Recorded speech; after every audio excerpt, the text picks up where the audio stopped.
Hello, good morning, children. So, today we're going to listen to another story. Let's get started. The Mouse That Was by Paul Choi. This is the story of a little mouse who discovered that all he had to do to be happy was be himself. There was once a little mouse who lived in a little hole. The little hole was in a little tree, and the little tree was in a little wood. The little mouse had never met any other mice, and because there was no mirrors in his little hole, he had no idea who or what he was. But one thing the little mouse was completely sure of was that he wasn't meant to live in a little hole forever. Because the little mouse knew, deep in his tiny mouse heart, that it was his destiny to be big. So one day the little mouse decided to leave his little hole and discover the world. He packed a little bag full of all his important mousy things, and off he went as fast as his very little legs could carry him. After many days of traveling, he came across a zoo. It wasn't actually very far from his little wood. But this mouse only had very little legs, so everywhere seemed quite a long way. The little mouse had never seen anything like the zoo before. It was so different from his little hole. It was full of the most amazing, wonderful, and enormous creatures he had ever seen. The little mouse saw a great big lion pacing up and down, showing off his great big sharp teeth. He saw a gigantic giraffe stretching out her gigantic neck to eat the leaves from the top of a gigantic tree. And he saw a ginormous eagle stretching out his ginormous wings. It was obvious to the little mouse that this is where all the big creatures lived. And this little mouse knew deep in his tiny mouse heart that it was his destiny to be big. So he decided right there and then that this was where he was going to live. The only trouble was that because the little mouse had no idea who or what he was, he didn't know which of the animals he should live with. Maybe I'm a lion, thought the little mouse.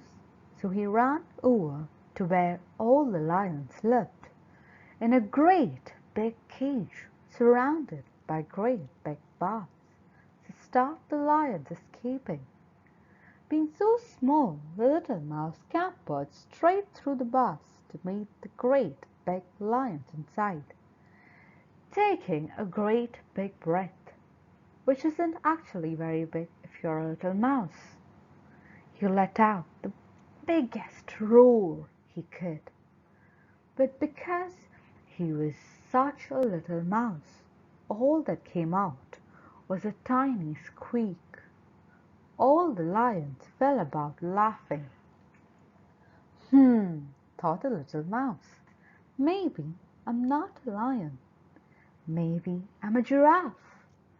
So he ran over to where all the gigantic giraffes lived, in a gigantic cage surrounded by gigantic fence to stop the giraffes escaping.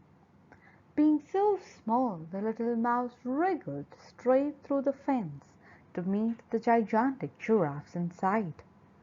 Standing as tall as he could, he reached for the leaves on top of the gigantic trees. But even on tiptoes, he could only reach the grass growing around the trunk of the tree. All the giraffes fell about laughing. In that case, the little mouse thought, I must be an eagle. So he ran over to where all the ginormous eagles lived, in a ginormous cage, covered with a ginormous net to stop the eagles escaping. Being so small, the little mouse easily slipped straight through the netting to meet the ginormous eagles inside.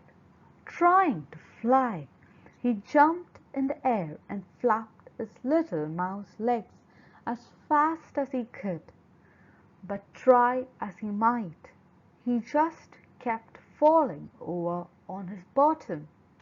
All the eagles fell about laughing. Just then the zookeeper came along to close the zoo for the night. First he went to see the great big lions, who were still laughing at the little mouse's feeble roaring. The zookeeper put a great big lock on the great big bars to stop the lions running around and exploring the countryside. Next he went to see the gigantic giraffes, who were still laughing at the little mouse standing on tiptoes trying to reach the top of the trees. The zookeeper put a gigantic lock on the gigantic fence which stopped the giraffes from reaching the juiciest leaves just outside their cage. Lastly, the zookeeper went to see the ginormous eagles, who were still laughing at the little mouse trying to fly and falling on his bottom. He put a ginormous big lock on the ginormous nets to stop the eagles from flying off and soaring through the sky. Just then the zookeeper saw the little mouse. "What are you doing, little mouse?" said the zookeeper. "This zoo is not for a little mouse like you. Shoo!" "Little?" said the little mouse to himself. "You mean I'm not big?" Looking around, the little mouse realized that out of all the enormous animals in the zoo, he was the only one small enough to scamper through the bars, wriggle through the fences, and slip through the netting. Suddenly, all the other animals stopped laughing. They were all locked in their cages staring at the little mouse, who was free to go wherever he wanted and explore the world. The little mouse fell around laughing at how lucky he was to be so small. He realized he didn't need to be big. He was a little mouse, and being little was all he needed to be happy. And so the little mouse picked up his little bag containing all his important mousy things and left the zoo, running as fast as his very little legs would carry him.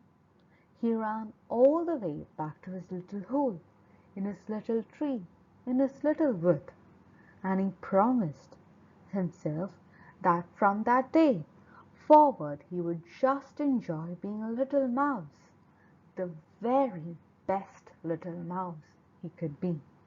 The end.